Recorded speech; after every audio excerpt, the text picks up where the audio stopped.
ल अब हामी चाहिँ यात्रामा छौँ होइन।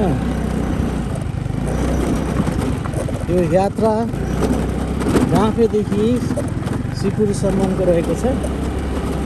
यो झुलिङ पुल विशेष गरेर यो एरियाको चाहिँ सबैभन्दा पुरानो चाहिँ एउटा र यहाँ धेरै विभिन्न किसिमका चाहिँ हाम्रो सेलिब्रेसनहरू आउटडोरको पार्टीहरू लगायत चाहिँ सम्पूर्ण कुराहरू हुने गर्दछ यो ठाउँमा देख्न सक्नुहुन्छ। तर अलिकति पिच चाहिँ अहिले बनि नसकेको अवस्था छ अनि यो एरियामा चाहिँ बाघहरू पनि एकदमै बिगबिगी हुन्छ भन्ने कुरा चाहिँ स्थानीयहरूले चाहिँ भनिरहनुहुन्छ।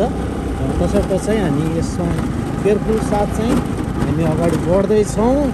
यो यात्रा अब हाम्रो झुलिङ्गे पुल आइसकेको हामी जानकारी गराउँदैछौँ। अब यो झुलिङ्गे पुल रह्यो है, यो झुलिङ्गे पुलमा हामी आइसक्यौँ। यो सीतापुरको झुलिङ्गे पुल है। यो झुलिङ्गे पुलले सीतापुर र गौघाटलाई चाहिँ जोड्ने काम गर्दछ। हामी यसमा अब हामी खोलाहरू पनि रहेको छ। खोलामा पानी चाहिँ अहिले चाहिँ ठिकै रहेछ, थोरै रहेछ,